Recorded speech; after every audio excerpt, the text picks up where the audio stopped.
David Common is on the streets right now. And David, describe for us what's happening where you are. Well, it is the end of a long day after what has been a very long week already, Ian, and you see that protesters by the dozens remain here behind me, behind what is a police line of Ontario provincial police officers. Beyond that, there are fence lines, double fence lines that were installed late this evening, separating protesters from the main line of public order unit officers. Those rotate between RCMP, OPP, the Ontario Provincial Police, Quebec Provincial Police, Ottawa Police, Toronto Police. Over the course of the day, seeing Toronto Police on horseback coming in, pushing through this crowd. But if I bring the camera forward and you see into the distance there, not that far, that is Parliament. And in front of Parliament still, there are trucks and other support vehicles parked there with people who say they are intent on staying in spite of what has happened over the course of today. Dozens of arrests, including those targeting the top leadership of this convoy protest. And we have seen some trucks and other vehicles leave the city, some talking about regrouping outside of it. But what happens tomorrow? That's the big question, Ian, because we have typically seen surges in numbers, reinforcements over the course of weekends when perhaps people are more able to come off work and what have you. That is going to be a key measure tomorrow. Will all these roadblocks that have been set up by police be able to keep new protesters from getting into this core? Or will they get in and be able to reinforce many of these lines? That's a big question as you look at a much larger police presence on the streets of Ottawa in these overnight hours. David, one quick follow-up question for you. Where people are where you are, I assume, but let me ask you, they can freely leave, but then are they unable to come back? No, they can get back. I mean, quite to put it bluntly, they can get back if they're on foot. It is a no-go zone, all of this, but frankly, they are able to move through certain areas on foot. Much harder to get a vehicle through at this point, and there are heavy tow trucks just down the road that have, in fact, been moving vehicles in some of these areas over the course of today and the previous day, and likely going into the weekend. But we have seen the flow moving. It's not as easy as it was at one point in time, but it's certainly still happening. All right, such nice work tonight, David. Thank you very much.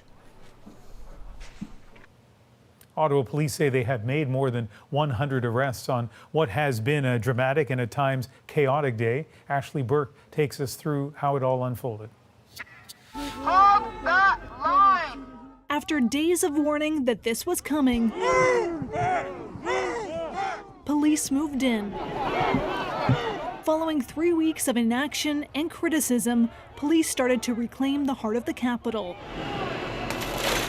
They were no longer just asking protesters to go, they were taking them in. Police just swarmed in from everywhere and pulled everyone out of the trucks and hauled them away. You must leave. You will be arrested. Police started from the east. Tactical units, armored vehicles, and multiple police forces methodically pushing the crowd towards Parliament Hill, leaving the back door open for protesters to leave. Oh, Canada! Those who didn't faced arrest. Freedom! One after another hauled out. Look at what they're doing to us, man. The police are holding no integrity. It's just a sad day in Canada. A family with 5 children aged 9 to 18 left in tears. They say their father fell, then was arrested. He ended up somewhere in this line waiting to be processed. I was more worried about losing one of these guys because they're just pushing, everyone's pushing in all directions. It's hard to keep track.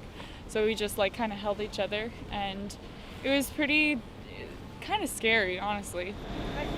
Police had warned it's illegal for children to be here, asking parents to keep them away. It still shocks and surprises me that we are seeing children put in harm's way in the middle of a demonstration where a police operation is unfolding. No fighting! No fighting! Police say a few protesters assaulted officers and attempted to remove their weapons. Then, just like police had warned, officers used tactics not seen here before.